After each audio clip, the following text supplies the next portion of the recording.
Hi guys, welcome back to our YouTube channel. I hope ಎಲ್ಲರೂ ಚೆನ್ನಾಗಿದ್ದೀರಾ ಅಂತ ಅಂದ್ಕೊಳ್ತಾ after long time ನಾನು ವಿಡಿಯೋನ ಅಪ್ಲೋಡ್ ಮಾಡ್ತಾ ಇದ್ದೀನಿ. ಸಮ್ ರೀಸನ್ಸ್ ನನಗೆ ವಿಡಿಯೋ ಅಪ್ಲೋಡ್ ಮಾಡೋದಕ್ಕಾಗಲಿಲ್ಲ.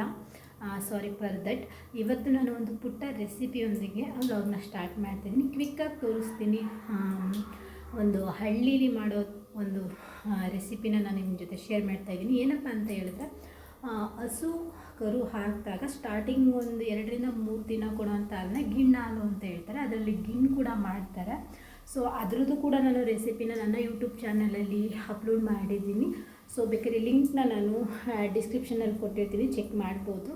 ಸೊ ಅದಾದಮೇಲೆ 3 days ಆದಮೇಲೆ ಕೊಡುವಂಥ ಹಾಲು ಇರುತ್ತಲ್ಲ, ಅದನ್ನು ಒಡಕ್ಲಾಲು ಅಂತ ಹೇಳ್ತಾರೆ. ಸೊ ಆ ಹಾಲಲ್ಲಿ ಹಳ್ಳಿ ಕಡೆ ಪಾಯಸನ ಮಾಡ್ತಾರೆ. ಆ ಪಾಯಸ ಹೇಗೆ ಮಾಡ್ತಾರೆ ಅನ್ನೋದನ್ನು ನಾನು ನಿಮ್ಗೆ ತೋರಿಸ್ತಾ ಇದ್ದೀನಿ. ಬನ್ನಿ ನೋಡೋಣ ಹೇಗೆ ಮಾಡೋದು ಅಂತ.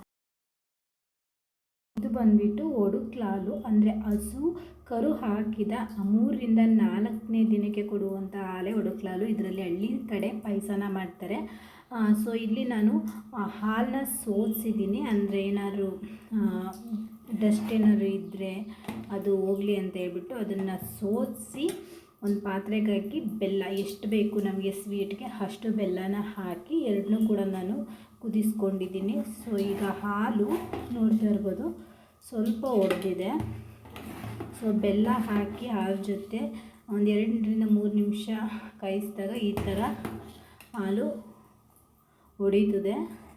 ಸೊ ಈಗ ಇದಕ್ಕೆ ನಾವು ಹುರಿದಿರೋವಂಥ ಅಕ್ಕಿ, ಕಾಯಿ ತುರಿ, ಹಾಗೆ ಸ್ವಲ್ಪ ಕಡಲೆ ಮತ್ತು ಒಂದು ಏಲಕ್ಕಿ ಕಾಯಿನ ಹಾಕಿ ರುಬ್ಬಿ ಇದಕ್ಕೆ ಮಿಕ್ಸ್ ಮಾಡಬೇಕು. ಸೊ ಬನ್ನಿ ಅದನ್ನು ನಿಮ್ಮ ಜೊತೆ ಶೇರ್ ಮಾಡ್ತೀನಿ. ನೀವು ಇಲ್ಲಿ ನೋಡ್ತಾ ಇದ್ದೀರಲ್ವ, ಇಲ್ಲಿ ನಾನು ಒಂದು ಟೀ ಲೋಟ ಅಷ್ಟು ಅಕ್ಕಿನ ಹುರಿದು ಹಾಕ್ಕೊಂಡಿದ್ದೀನಿ. ಹಾಗೆ ಸ್ವಲ್ಪ ತೆಂಗಿನಕಾಯಿ ತುರಿ, ಸ್ವಲ್ಪ ಕಡಲೆ, ಹಾಗೆ ಒಂದು ಏಲಕ್ಕಿನ ಹಾಕಿ ಇದನ್ನು ನಾವು ತರ್ತರಿಯಾಗಿ ರುಬ್ಕೊಂಬೋಣ. ರುಬ್ಕೊಂಡಾದ್ಮೇಲೆ ಏನು ಮಾಡಬೇಕು ಅಂತ ಹೇಳ್ತೀನಿ. ಈ ಥರ ರುಬ್ಕೊಬೇಕು, ತರ್ತರಿಯಾಗಿ ಈ ಥರ ರುಬ್ಕೋಬೇಕು. ರುಬ್ಕೊಂಡಿದ ನಂತರ ಇದನ್ನು ನಾವು ಕಾಯಿಸಿರೋ ಹಾಲಿಗೆ ಮಿಕ್ಸ್ ಮಾಡೋಣ. ರುಬ್ಬಿರೋ ಅಂಥ ಮಿಶ್ರಣನ ನಾನು ಇವಾಗ ಹಾಲೊಂದಿಗೆ ಮಿಕ್ಸ್ ಮಾಡ್ಕೊಂಡಿದ್ದೀನಿ. ಸೊ ಇದನ್ನು ನಾವು 1-2-3 ಸರಿ ಈ ಥರ ಕೈ ಆಡಿಸ್ಕೋಬೇಕು.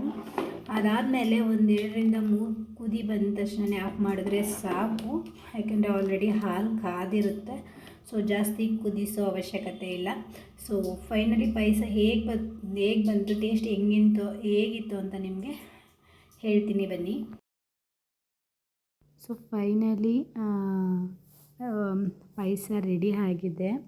ಸೊ ತುಂಬಾ ಟೇಸ್ಟಿಯಾಗಿ ಬಂದಿತ್ತು. ನನಗಂತೂ ತುಂಬಾ ಇಷ್ಟ ಆಯಿತು. ಈ ಹಳ್ಳಿ ಕಡೆ ಗಟ್ಟಿಯಾಗಿ ಗಿಣ್ಣ ಮಾಡ್ತಾರೆ ಅವಲಕ್ಕಿ, ಅದೇ ಥರ ಇತ್ತು. ನೀವು ಒಂದು ಸರಿ ಟ್ರೈ ಮಾಡಿ. Thank you.